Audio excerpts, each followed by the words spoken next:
সুপ্রিয় শিক্ষার্থীরা, আশা করি সবাই ভালো আছো। আজকে আমরা আলোচনা করব অষ্টম শ্রেণীর সপ্তম অধ্যায় নিয়ে, পৃথিবী ও মহাকর্ষ। এই অধ্যায় নিয়ে আমরা আলোচনা করব। প্রথমেই আসি, মহাকর্ষ জিনিসটা কি সেটা একটু শিখি। মহাকর্ষ, ধরো তুমি পড়তে বসেছ, পড়ার টেবিলের উপর বই আছে, এটা ধরলাম বই, এটা টেবিল। বই সাধারণত আমরা টেবিলের উপরেই রাখি। এই টেবিল এবং বইয়ের মধ্যে এক ধরনের আকর্ষণ বিদ্যমান থাকে। বই এবং টেবিলের মধ্যে এক ধরনের আকর্ষণ থাকে। দুইটা জিনিসই মহাবিশ্বের অন্তর্ভুক্ত, আমাদের পৃথিবীর অন্তর্ভুক্ত। তাহলে আমরা এটা নিয়ে যে মহাকর্ষ সূত্র আবিষ্কার করেছেন নিউটন, তার যে বহুল প্রচলিত কাহিনী আমরা জানি। উনি একদিন আপেল গাছের নিচে বসেছিলেন, আপেল ওনার মাথায় পড়লো। উনি ভাবলেন যে কেন এটা উপরের দিকে যায় না, নিচের দিকে কেন আসলো।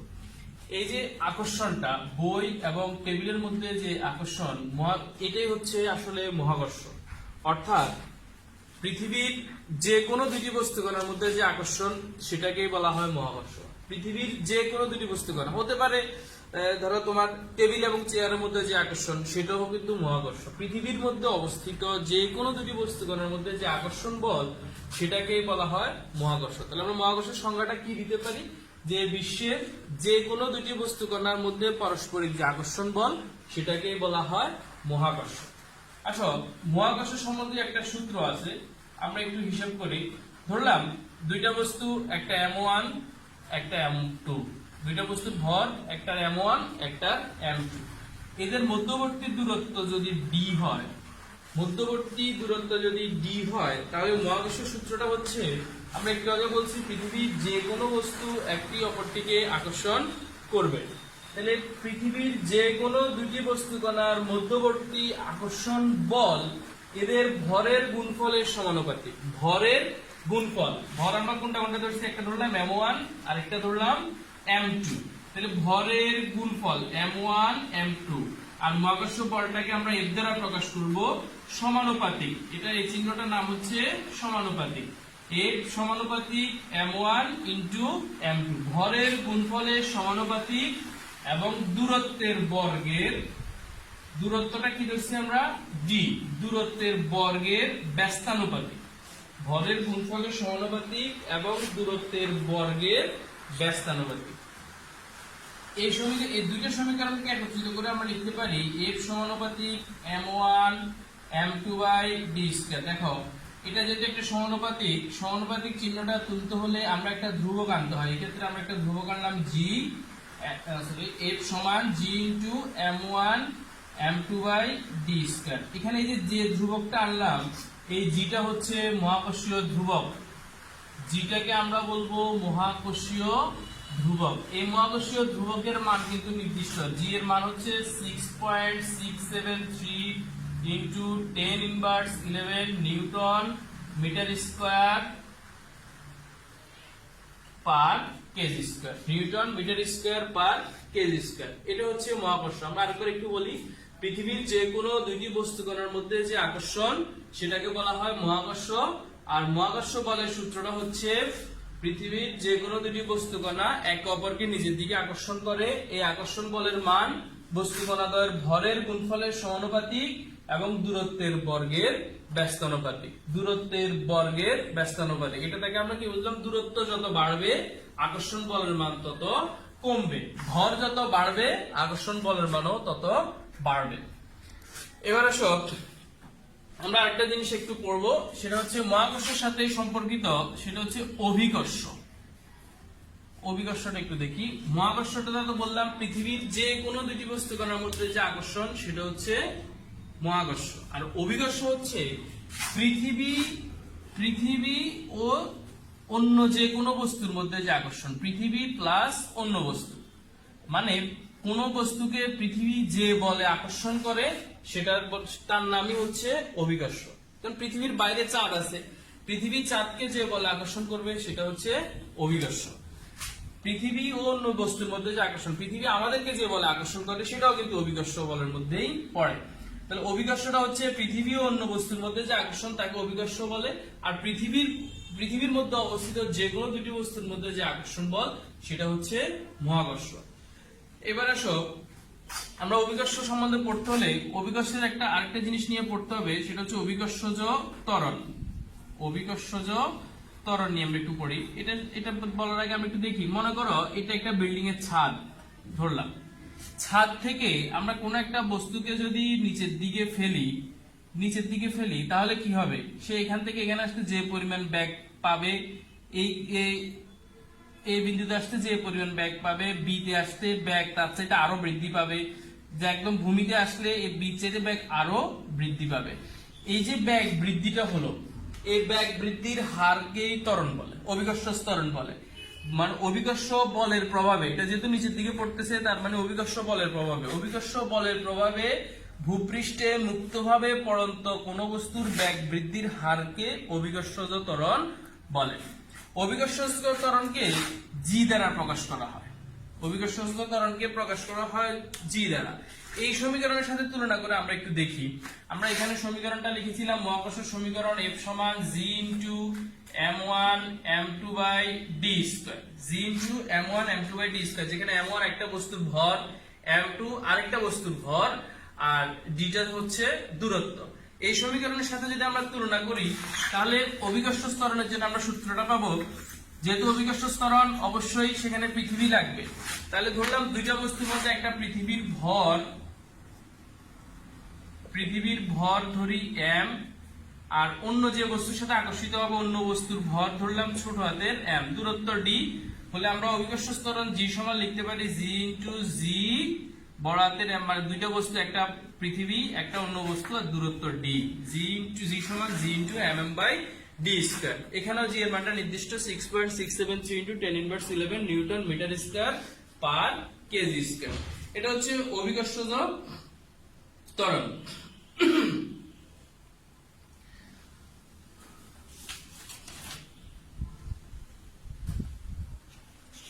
অভিকর্ষজ ত্বরণ বস্তুর ভরের উপর নির্ভর করে না, অর্থাৎ 10 কেজি ভরের কোন বস্তুর উপরও যে পরিমাণ বল প্রয়োগ করবে অভিকর্ষ ত্বরণ কাজ করবে, ঠিক 5 কেজি বলের উপরও একই পরিমাণ অভিকর্ষ ত্বরণ কাজ করবে। এই ক্ষেত্রে বস্তুর ভরের উপর কোনো কাজ করে না, তাই বস্তুর ভরটাকে আমরা উজ্জ্ব রাখতে পারি। তাহলে g সমান gm বাই d স্কয়ার, এটা হচ্ছে অভিকর্ষ ত্বরণের সমীকরণ, g সমান gm বাই d স্কয়ার।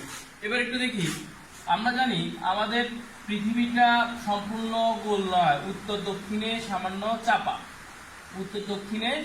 চাপা, এগুলোকে বলা হয় মেরু অঞ্চল। উত্তর দক্ষিণ, উত্তর মেরু, আর দক্ষিণ দিকে এটাকে বলা হয় দক্ষিণ মেরু, উত্তর মেরু এবং দক্ষিণ মেরু, আর পূর্ব পশ্চিম এগুলোকে বলা হয় বিষুব অঞ্চল। অভিকর্ষ ত্বরণ পৃথিবীর নির্ভর করে দূরত্বের উপর। দূরত্ব যত বেশি হবে অভিকর্ষ ত্বরণও তত কম হবে। দূরত্ব যত বেশি অভিকর্ষ ত্বরণ তত কম, দূরত্ব যত কম অভিকর্ষ ত্বরণ তত বেশি। এবার আমরা একটু দেখি, যেহেতু পৃথিবীটা উত্তর দক্ষিণে একটু চাপা, তাহলে পূর্ব পশ্চিমের চাইতে উত্তর দক্ষিণে অভিকর্ষ ত্বরণের পৃথিবীর ব্যাসার্ধ কম। পৃথিবীর ব্যাসার্ধ যেহেতু কম, সেখানে অভিকর্ষ ত্বরণও বেশি হবে। তাহলে মেরু অঞ্চলে অভিকর্ষ ত্বরণ বেশি, বিষুবীয় অঞ্চলে অভিকর্ষ ত্বরণ কম। কারণ হচ্ছে কি, পৃথিবীর ব্যাসার্ধ কম বলে মেরু অঞ্চলে অভিকর্ষ ত্বরণ বেশি, আর পৃথিবীর ব্যাসার্ধ বেশি বলে বিষুবীয় অঞ্চলে অভিকর্ষ ত্বরণ কম। অভিকর্ষ ত্বরণ পৃথিবীর ব্যাসার্ধ যত কম হবে অভিকর্ষ ত্বরণ তত বেশি হবে, পৃথিবীর ব্যাসার্ধ যত বেশি হবে অভিকর্ষ ত্বরণ তত কম হবে। এই ক্ষেত্রে আমরা মেরু অঞ্চলে পৃথিবীর অভিকর্ষ ত্বরণ g সমান 9.83 মিটার পার সেকেন্ড স্কয়ার, আবার বিষুবীয় অঞ্চলে g এর মান 9.78 মিটার পার সেকেন্ড স্কয়ার। আর আমাদের হিসাবের সুবিধার জন্য আমরা g এর আদর্শ মানটা ধরি 9.8 মিটার পার সেকেন্ড স্কয়ার। আমরা যদি যখন অঙ্ক করব বা ভবিষ্যতে যখন কাজ করব তখন আমরা g এর মান 9.8 মিটার পার সেকেন্ড স্কয়ার ধরবো, এটা g এর আদর্শ মান। তবে মেরু অঞ্চলে g এর মান 9.83 মিটার পার সেকেন্ড স্কয়ার, বিষুবীয় অঞ্চলে সেই মানটা 9.78 মিটার পার সেকেন্ড স্কয়ার। অভিকর্ষ ত্বরণের পরিবর্তন কেন হয়? অভিকর্ষ ত্বরণ পরিবর্তন হয় পৃথিবীর ব্যাসার্ধের ভিন্নতার কারণে। পৃথিবীর ব্যাসার্ধ যত কম হবে অভিকর্ষ ত্বরণ তত বেশি হবে, পৃথিবীর ব্যাসার্ধ যত বেশি হবে অভিকর্ষ ত্বরণ তত কম হবে। যেহেতু মেরু অঞ্চলের চাইতে বিষুবীয় অঞ্চলের ব্যাসার্ধ বেশি, সুতরাং মেরু অঞ্চলে অভিকর্ষ ত্বরণ বেশি, আর বিষুবী অঞ্চলে অভিকর্ষ ত্বরণ কম। এবার আমরা আরেকটা টপিক পড়বো আজকে পড়ে, সেটা হচ্ছে ভর ও ওজন। আমরা সাধারণ অর্থে ভর ও ওজনকে এক করে ফেলি, কিন্তু বিজ্ঞানের ভাষায় ভর ও ওজন আলাদা জিনিস। বস্তুর ভর ও ওজন। ভর ওজন, ভরটা হচ্ছে বস্তুতে উপস্থিত মোট পদার্থের পরিমাণ। ধরো এটা একটা ইট ধরলাম,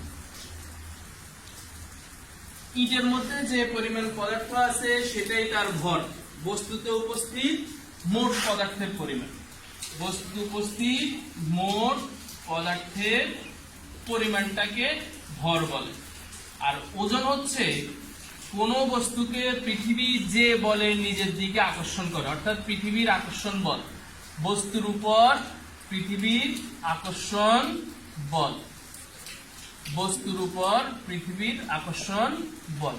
কোন বস্তুকে পৃথিবী যে বলে নিজের দিকে আকর্ষণ করে সেটাই হচ্ছে ওজন। এখন আমরা যদি বাজার থেকে বলি আমরা 1 কেজি আলু আনলাম, 1 কেজি আলু বলতে আমরা বুঝবো এখানে এই আলুগুলোকে পৃথিবী 1 কেজি বলে নিজের দিকে আকর্ষণ করে। মোট পদার্থের পরিমাণটা হচ্ছে ভর, আর বস্তুর উপর পৃথিবীর আকর্ষণ বলটা হচ্ছে ওজন। ভর অপরিবর্তনীয়, বস্তুর ভর অপরিবর্তনীয়। বস্তুর ভর কখনোই পরিবর্তন হয় না। এটা পৃথিবীতে থাকলেও যে অবস্থা, চাঁদে গেলেও একই অবস্থা, মেরু অঞ্চলে একই অবস্থা, বিষুবী অঞ্চলে একই অবস্থা। তবে ওজন পৃথিবীর বিভিন্ন জায়গায় বিভিন্ন রকম, পৃথিবী হোক বা পৃথিবীর বাইরে যেখানে হোক, তাহলে ওজন বিভিন্ন জায়গায় বিভিন্ন রকম। বস্তুর ওজন পরিবর্তনীয়, বস্তুর ওজন ধ্রুব না, বস্তুর ওজন হচ্ছে পরিবর্তনীয়, এক এক জায়গায় এক এক রকম হতে পারে। ভরের একক কেজি, ভরকে আমরা কেজি দ্বারা প্রকাশ করব। আর ওজনের একক হচ্ছে নিউটন, ওজনের একক নিউটন। ভরের একক কেজি, ওজনের একক নিউটন। এই যে আমরা 3টা পার্থক্য কিন্তু শিখে ফেললাম। যে প্রথম পার্থক্যটা হচ্ছে বস্তুতে উপস্থিত মোট পদার্থের পরিমাণকে বস্তুর ভর বলা হয়, আর বস্তুর উপর পৃথিবীর আকর্ষণ বলকে বস্তুর ওজন বলা হয়। ভর অপরিবর্তনীয়, ওজন পরিবর্তনীয়। ভরের একক কেজি, ওজনের একক নিউটন। যদি পরীক্ষা আসে যে ভর ও ওজনের মধ্যে পার্থক্য লেখো, তাহলে আমরা এই 3টা পার্থক্য দিলেই চলবে। আমি আরেকবারও বলি, ভর হচ্ছে বস্তুতে উপস্থিত মোট পদার্থের পরিমাণ, ওজন হচ্ছে বস্তুর উপর পৃথিবীর আকর্ষণ বল। ভর অপরিবর্তনীয়, ওজন পরিবর্তনীয়। ভরের একক কেজি, আর ওজনের একক হচ্ছে নিউটন। এখন আসো, ভর ও ওজনের মধ্যে একটা সম্পর্ক আছে।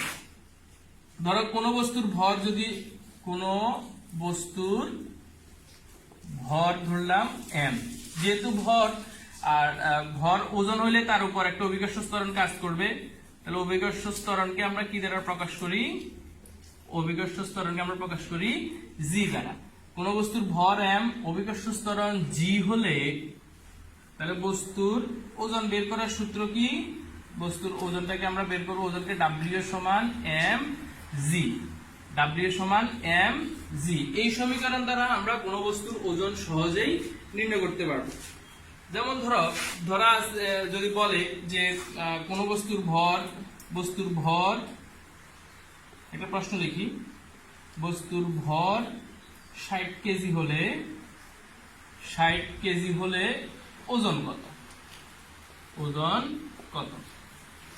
বস্তুর ভর 60 কেজি হলে ওজন কত? এখানে ভর কত দেওয়া আছে? 60 কেজি। তাহলে আমরা লিখবো এখানে ভর m সমান 60 কেজি, আর অভিকর্ষ ত্বরণ তো আমাদের লাগবে g সমান, আদর্শ মান কত শিখছিলাম? 9.8 মিটার পার সেকেন্ড স্কয়ার।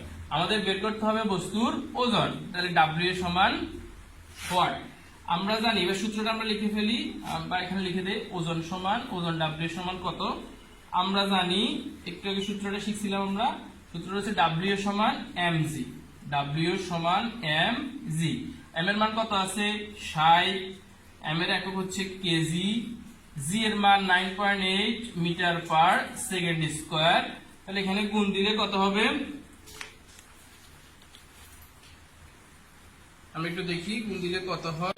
88, আর কেজি এবং মিটার পার সেকেন্ড স্কয়ার গুণ করলে হয় নিউটন। তাহলে আমরা বস্তুর ওজন বের করার সূত্রটা কি শিখলাম? w সমান mg, w সমান mg। জি, এমটা হচ্ছে ভর, জিটা হচ্ছে অভিকর্ষজ ত্বরণ। তোমাদের পরীক্ষায় প্রায় একটা প্রশ্ন আসে যে বস্তুর ওজন, কোন বস্তুর ভর। আচ্ছা ধরো এই প্রশ্নটাই আমরা একটু করি, এই প্রশ্ন দিয়ে করব। কোন বস্তুর ভর যদি 60 কেজি হয়, পৃথিবীতে কোন বস্তুর ভর 60 কেজি হলে, এই প্রশ্নটা একটু করে ফেলি আমরা। পৃথিবীতে কোন বস্তুর ভর 60 কেজি হলে চাঁদে তার ওজন কত হবে? চাঁদে তার ওজন কত? বুঝে নিবা প্রশ্নটা আরেকবার। পৃথিবীতে তার ভর দেওয়া আছে, আমাদেরকে বের করতে হবে চাঁদে গেলে তার ওজন কত হবে। এখানে চাঁদের সাথে পৃথিবীর ওজনের একটা তারতম্য আছে। আমরা আগে বলছি ভর অপরিবর্তনীয়, ভর কখনোই পরিবর্তন হবে না, পরিবর্তন হবে শুধু ওজন। চাঁদের ওজনের সাথে পৃথিবীর ওজনের তফাৎ হচ্ছে, পৃথিবীতে ওজন যা, চাঁদে তার ওজন 6/1 পৃথিবীতে ওজন যা, চাঁদে তার ওজন হবে 6/1। ধরো পৃথিবীতে কোনো বস্তুর ওজন আছে 60 কেজি, 60-এর 6 ভাগ করলে কত হয়? ওজন 60 নিউটন হলে 60-এর 6 ভাগ করলে কত হয়? 10 নিউটন। তাহলে ওই 60 নিউটন ওজনের একটা বস্তুকে চাঁদে নিলে তার ওজন হবে 10 নিউটন। এখন আসলে ধরো আমরা এই প্রশ্নটা একটু আলোচনা করি। পৃথিবীতে কোনো বস্তুর ভর যদি 60 কেজি হয়, চাঁদে তার ওজন কত? যদি এরকম প্রশ্ন আসে, তুমি ঠিক একইভাবে এই পর্যন্ত বের করে ফেলবো আগে যে পৃথিবীতে ওজন কত পাইছি, 588 নিউটন। তখন আমরা কি লিখবো? বস্তুর পৃথিবীতে ওজন, শেষে শুধু এই দুইটা লাইন লিখলে হবে, বস্তুর পৃথিবীতে ওজন কত পাইলাম? 588 নিউটন। আর আমরা জানি চাঁদে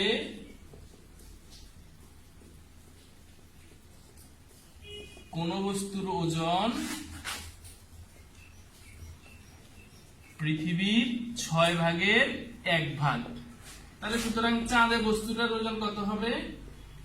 চাঁদে বস্তুটির ওজন পৃথিবীতে কত পাইছি? 588 নিউটন। এটার কয় ভাগ? 6 ভাগ। 588/6 নিউটন। তাহলে কত হবে? 98 নিউটন। ব্যাস, শেষ।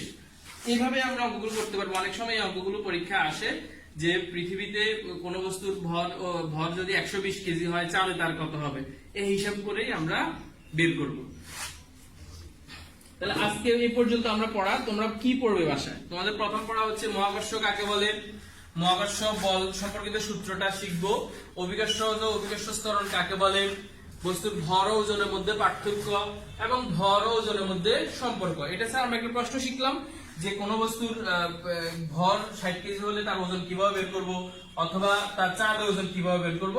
এই পর্যন্ত আমরা আজকে পড়া থাকুক। আমরা নেক্সট ক্লাসে পরবর্তী জিনিস আলোচনা করব।